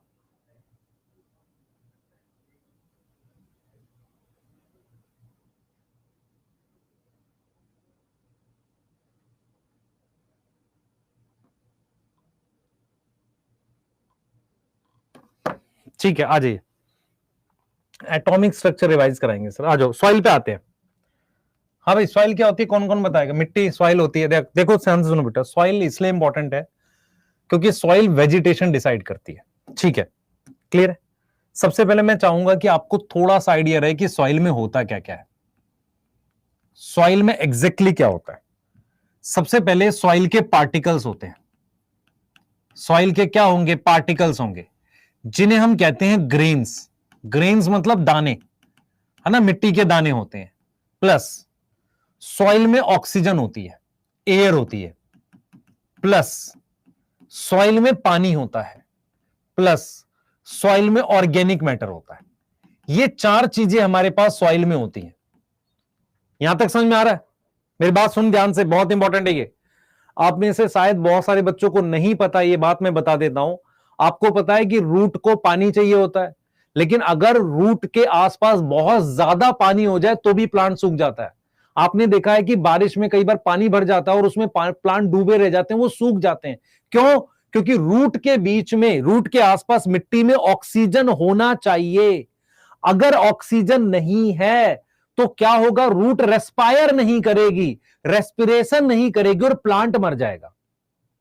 इसीलिए मैं लिख रहा हूं एयर होती है, इसलिए मैं लिख रहा हूं एयर होती है। यस। अब सॉइल के जो पार्टिकल्स हैं उन्हें ग्रेन्स कहते हैं, ठीक है। अब हम कहते हैं बेटा कि जो सॉइल की डेवलपमेंट होती है, सॉइल की डेवलपमेंट के हिसाब से हमारे पास टाइप ऑफ सॉइल होती है। क्या होती है? टाइप ऑफ सॉइल होती है। तो उसमें क्या क्या चीजें होती हैं? पहला, सबसे पहले देखो सॉइल बनती कैसे, आपको शायद आइडिया होना चाहिए इस बात का। ये मान लो पूरा पत्थर है, तो इस पर मेरे पास एक तो रेन पड़ती है, फिर उसके बाद इस पे टेम्परेचर का इफेक्ट पड़ता है। यस।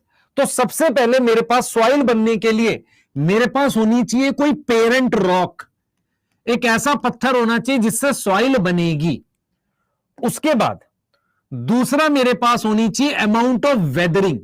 वेदरिंग होती है टूट फूट, और वेदरिंग कौन करता है? टूट फूट कौन करता है? रेन करती है। मतलब पत्थर को कौन तोड़ेगा? रेन तोड़ेगा, एयर तोड़ेगी, टेम्परेचर की वजह से कुछ वो टूटता है। फिर तीसरा होता है बेटा कि वो ट्रांसपोर्टेड है कि नहीं, उस मिट्टी को ट्रांसपोर्ट किया गया है कि नहीं किया गया। जैसे मान लो इस वाले पत्थर में ज्यादा एल्युमिनियम है और ये दूसरी जगह चली जाए, वहां पर एल्युमिनियम नहीं है, पर ये मिट्टी वहां जाकर एल्युमिनियम बढ़ा देगी। तो वही चीज हम कह रहे हैं बेटा, ये बहुत इंपॉर्टेंट होता है कि मिट्टी जो है ट्रांसपोर्टेड है कि नहीं। आप में से कितने बच्चों को पता है कि रिवर वगैरह जो है, रिवर जो है वो क्या करती है? सॉइल को ट्रांसपोर्ट करती है। रिवर और जो एयर है वो सॉइल को क्या कर देती है? ट्रांसपोर्ट कर देती है। उसके अलावा अमाउंट ऑफ ऑर्गेनिक मैटर, कितना अमाउंट है ऑर्गेनिक मैटर का, उसके हिसाब से हमारे पास सॉइल की डेवलपमेंट होती है कि कितना ऑर्गेनिक मैटर है। क्या मेरी बात समझ में आ रही है? क्या मेरी बात समझ में आ रही है? ये सॉइल डेवलपमेंट के लिए ये होता है। और मैं आपको बता देता हूं, फॉर एग्रीकल्चर बेस्ट सॉइल जो होती है, फॉर एग्रीकल्चर बेस्ट सॉइल जो होती है वो लोमी सॉइल होती है। ये नाम याद कर लेना क्योंकि ये बाहर से जा सकता है। लोमी सॉइल होती है जो बेस्ट सॉइल होती है। यस, यस, ठीक है। अब एक चीज समझो, मैंने यहां पर लिखा है ग्रेन, ध्यान सुनेंगे बेटा। अब मेरे पास क्या है बेटा? कई प्रॉपर्टीज होती हैं सॉइल की, मैनी प्रॉपर्टीज। मैं आपसे एक चीज पूछता हूं, आप बताना आपको मेरी बात समझ में आएगी कि नहीं। आपको पता है रेतीली मिट्टी किसे कहते हैं? जो मरुस्थल में है, रेगिस्तान में रेतीली मिट्टी होती है, और एक मिट्टी जिसमें थोड़े मोटे कंकड़ होते हैं। Yes, yes, yes, yes, yes. तो मैं अगर प्रॉपर्टीज की बात करूं तो उसमें एक होता है ग्रेन साइज। ग्रेन साइज जो है उसमें कई होता है ना। जैसे एक होता है सैंड, फिर सिल्ट होगा, है ना, क्ले होगा, कोर्स होता है, ऐसे करके होता है। मतलब जैसे क्ले जो है सबसे छोटा साइज है। यस, क्ले मतलब बहुत पतली, सैंड होती है, सिल्ट होता है, ऐसे होता है ग्रेन का साइज। मतलब मान लो थोड़ा बड़ा है, ये छोटा है और छोटा, ऐसे करके। यस, एक होता है ग्रेन साइज, एक तो ये हो गया। दूसरा होता है कि ऑर्गेनिक मैटर कैसा है, ऑर्गेनिक मैटर कैसा है। यस, ऑर्गेनिक मैटर कितना है। यस, क्लियर है ना, ऑर्गेनिक मैटर कितना है। तीसरा है कि ऑर्गेनिक मैटर के साथ ये पार्टिकल कैसे जुड़ा हो, उसे कहते हैं एग्रीगेशन, उसे कहते हैं एग्रीगेशन। ये सारी प्रॉपर्टीज जो हैं वो डिसाइड करती हैं, डिसाइड दो चीजें, एक वाटर होल्डिंग, कितना पानी ये होल्ड करती है, दूसरा कितना पानी नीचे निकल जाता है। मैं आपको एक चीज बताता हूं बेटा, आप सुनना ध्यान से। आप लोग को यह समझना पड़ेगा कि मिट्टी वो अच्छी होती है जो थोड़ा बहुत मॉइस्चर होल्ड कर सके। वो मिट्टी खराब होती है जिसमें पानी पड़ते ही नीचे निकल जाए और इतनी भी ना मॉइस्चर होल्ड करे कि वाटर लॉगिंग हो जाए, सूखे ही नहीं। मेरी बात समझो। तो यहां पर दो प्रॉपर्टी है, एक है वाटर होल्डिंग और एक है परकोलेशन। वाटर होल्डिंग से क्या होता है, मॉइस्चर मेंटेन रहता है। मॉइस्चर क्या होता है, मेंटेन रहता है। और वाटर, इससे परकोलेशन से क्या होता है, ये क्या प्रिवेंट करता है, ये प्रिवेंट करता है वाटर लॉगिंग, पानी वहां इकट्ठा नहीं होगा। मेरी बात समझ में आ रही है? जैसे आपको मैं बताता हूं, आप में से बहुत सारे बच्चे ये जानते हैं कि मिट्टी के अंदर गोबर की खाद मिलाई जाती है। उससे क्या होता है, उससे क्या होगा, वो थोड़ा सा क्या है, सॉइल पार्टिकल्स को होल्ड भी करती है, ऑर्गेनिक मैटर तो देती है, उसके अलावा वो मॉइस्चर मेंटेन करती है। तो हम यही चीज आपको समझा रहे हैं कि ग्रेन साइज मतलब कितने बड़े पार्टिकल्स हैं, ऑर्गेनिक मैटर, ये सारे मिलकर ये प्रॉपर्टीज देते हैं, वाटर होल्डिंग और परकुलेशन। क्लियर है? यहां पर एक चीज और लिखी हुई है एनसीईआरटी ने, टोपोग्राफी। What is topography? जैसे मान लो आपके पास ये अर्थ है, ये अर्थ है, जब आप अर्थ को ऊपर से देखते हो ना, तो कहीं माउंटेन दिखता है, कहीं प्लेन दिखता है। प्लेन समझ में आता है? ये सब दिखता है। यस बेटा, एग्रीगेशन का मतलब होता है कि जैसे मान लो ऑर्गेनिक मैटर कैसे इसको होल्ड कर रहा है या जो भी चीज है। क्लियर है? इस तरीके से उसको टोपोग्राफी कहते हैं। आप एक टर्म पढ़ोगे टोपोग्राफी, वो मेंशन है यहां पे। वो क्या है, मेंशन है। ठीक है, मैं दिखाता हूं आपको। देखो सॉइल में क्या दे रखा है। देखो सबसे पहले कह रहा है, पहले देख लो इसको ताकि आपको आइडिया हो जाए। Nature and property of soil different place पे अलग अलग होती है और वो डिपेंड करती है क्लाइमेट पे। क्लाइमेट मतलब टेम्परेचर, रेनफॉल और वेदरिंग, कितनी टूट फूट हुई है। ठीक है? Whether soil is transported, transported मतलब एक जगह से दूसरी जगह गई है। सेडिमेंट्री मतलब वहीं बनी है। सेडिमेंट्री क्या होती है बेटा, जो लेयर बाय लेयर वहीं बनी है। ठीक है? सॉइल की क्या होती है, and how soil development occur, इस हिसाब से टाइप ऑफ सॉइल डिसाइड होती है। Various characteristics such as soil का कंपोजिशन, ग्रेन साइज, एग्रीगेशन, ये डिटरमाइन करता है क्या, परकोलेशन और वाटर होल्डिंग कैपेसिटी। ठीक है? क्लियर है? उसके अलावा और क्या चीजें चाहिए होती है, पीएच होता है, मिनरल कंपोजिशन होता है, टोपोग्राफी होती है। ये क्या डिसाइड करता है, वेजिटेशन। तो हम यही चीज यहां पर कह रहे हैं बेटा, यहां पर देख, हम यही चीज कह रहे हैं, इधर देख, हम यही चीज कह रहे हैं, हम यही चीज कह रहे हैं बेटा आपको, कि हमारे पास जैसे हम क्या बोल रहे हैं, पीएच सॉइल का, उसके बाद हम लिख रहे हैं न्यूट्रिएंट्स, फिर हमने लिखा टाइप ऑफ सॉइल कैसी है। टाइप ऑफ सॉइल का मतलब है उसमें कितना ऑर्गेनिक मैटर है, और उसके अलावा एरिया, मतलब किस तरह का एरिया है। टोपोग्राफी क्या होती है, टोपोग्राफी का मतलब होता है किस तरह का एरिया है, मतलब वहां पर प्लेन है, माउंटेन है, आपने ये सब ज्योग्राफी में टर्म सुनी होंगी। ये सब मिलके डिसाइड करते हैं टाइप ऑफ प्लांट, कैसे प्लांट उगेंगे। टाइप ऑफ प्लांट, प्लांट के लिए एक और वर्ड होता है फ्लोरा, और जिस तरह की वेजिटेशन होती है वो डिसाइड करता है टाइप ऑफ वेजिटेशन। डिसाइड करता है क्या, वेजिटेशन डिसाइड करता है क्या, डिसाइड फोना। व्हाट इज फोना, एनिमल, एनिमल डिसाइड करता है भाई कैसे एनिमल वहां होंगे। और आपको यह चीज समझना पड़ेगा बेटा, वाटर बॉडीज में जो बेंथिक का क्या मतलब होगा, बॉटम, ऑल्सो हैव सॉइल, जो डिसाइड करता है टाइप ऑफ एनिमल, जो डिसाइड करता है क्या, टाइप ऑफ एनिमल्स को। कोई डाउट है यहां पर, बताओ। फोना मतलब एनिमल।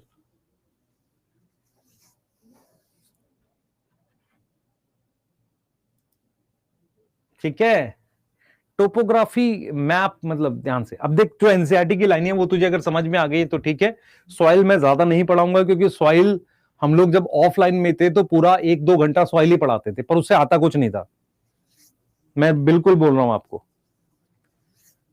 मैं बिल्कुल बार बार बोल रहा हूं, प्लीज एनसीईआरटी से स्टिक रहें और उसके बाहर ना जाएं। छुट्टी ना हो वो, अभी छुट्टी ना हो वो, ए बायोटिक फैक्टर का इफेक्ट पड़ना है।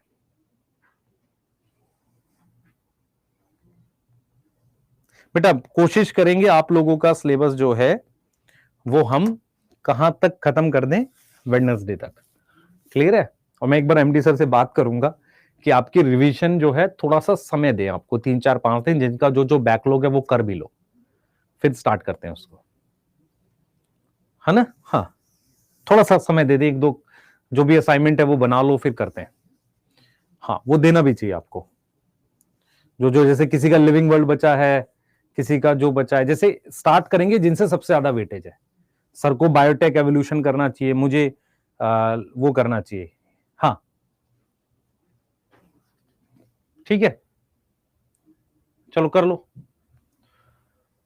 कल शायद रिकॉर्डेड दूं भाई, मैं पहले बता रहा हूं। हाँ हाँ, अभी मैं नहीं पढ़ाऊंगा, मेरा मन नहीं कर रहा। ह्यूमन वेलफेयर नहीं किया, माइक्रोब्स नहीं किया तुम लोगों ने, मक्कारों।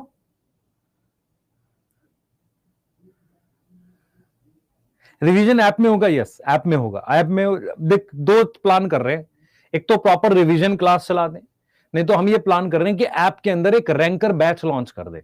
रैंकर बैच का क्या मतलब रहेगा? रैंकर बैच का मीनिंग ये है कि हम उसमें आपको क्वेश्चन प्रैक्टिस कराएंगे प्रॉपर शेड्यूल के साथ। यस, वो कर सकते हैं। हाँ, यस, फ्री होगा। पैसे दे दो यार मुझे थोड़े से, नहीं नहीं, फ्री होगा। यस, हाँ, मैं इसलिए कह रहा हूं ना, थोड़ा सा गैप देना चाहिए। नहीं करा रहे, अब आप कल से कराएंगे इसको। मतलब आपका मैं कल, और हो सकता है संडे को 1 घंटे का लेक्चर और देके मैं इसको चैप्टर को ही फिनिश करूंगा। यस, संडे को मेरे को ऐसा लग रहा है आपकी वीटी सर की एक्स्ट्रा ना लगी हो। लगी है? मुझे नहीं पता।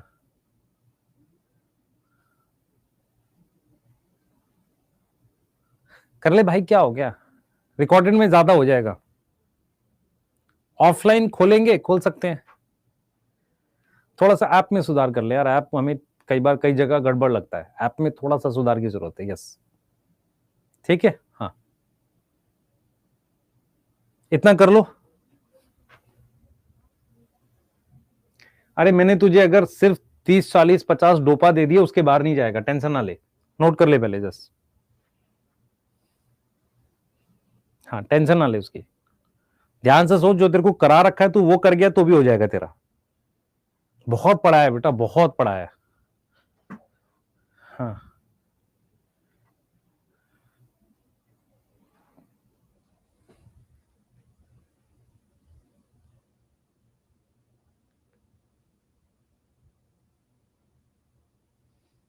पांच मई को वीटी सर की शादी है, हाँ कर सकते हैं।